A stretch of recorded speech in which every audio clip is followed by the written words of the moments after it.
আমার বন্ধুরা, এই বর্তমান সময় এটা ফিতনার যুগ। শয়তান সব সময় লেগে আছে আপনাকে আমাকে কেমন করে অন্যায় কাজ করাতে পারে, ঠিক নেবে ঠিক।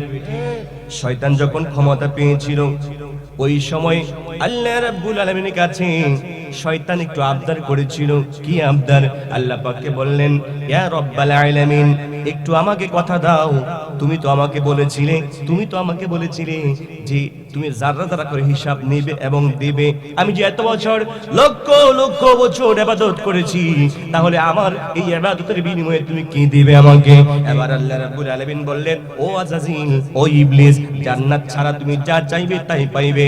আল্লাহ রাব্বুল আলামিন এই কথা বলার পরে ইবলিস চেয়েছিল, আল্লাহ, আমি যে আদমের জন্য লানতের তখ্ত পেয়েছি, যে আদমের জন্য আমি আজাজিল লাঞ্ছিত হয়েছি, অপমানিত হয়েছি, এই আদম সন্তান কেমন করে জান্নাতে প্রবেশ করে সেই বিষয়টা আমার দেখার আছে। এবার ওই আজাজিল আল্লাহ পাকের কাছে প্রস্তাব রাখলেন, ইয়া রাব্বাল আলামিন, আদম সন্তানের প্রত্যেকটা রোগে রোগে থাকার সুযোগ আমাকে দিয়ে দাও, সেই পাওয়ার দিয়ে দাও।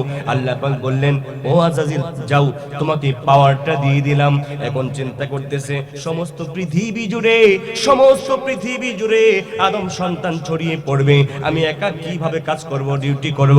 ইয়া রাব্বাল আলামিন, আমাকে এমন একটা পাওয়ার দাও, শক্তি দাও, কুওয়াত দাও, যাতে করে আমি আজাজিল মুহূর্তের মধ্যে সমস্ত পৃথিবী ঘুরতে পারি। উচ্চ স্বরে বলুন আল্লাহু আকবার।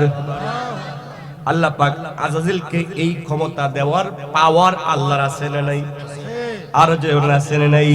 এই বিশ্বাস আমাদের থাকতে হবে, আল্লাহ পাক যাকে যাহা মন চায় তাহাই দিতে পারেন।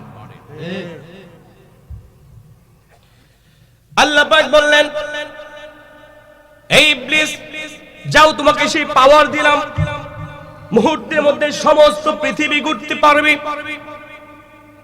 এবার আজাজিল চিন্তা করলেন, ইবলিস চিন্তা করতেছে, হঠাৎ যদি আমি মারা যাই, তারপরে যারা দুনিয়ার বুকে আসবে তাদেরকে তো আমি ডিস্টার্ব করতে পারবো না। আল্লাহ পাকের কাছে প্রস্তাব করলেন, ইয়া রাব্বাল আলামিন, আমাকে কিয়ামত পর্যন্ত হায়াত দিতে হবে। আল্লাহ পাক বললেন, তাও দিলাম। এবার আজাজিল বলতেছে, আল্লাহ গো, তুমি তো আমাকে পাওয়ার গুলি দিছো ঠিক আছে, কিন্তু তুমি বড় ধরনের ভুল করে ফেলেছো। নাউজুবিল্লাহ।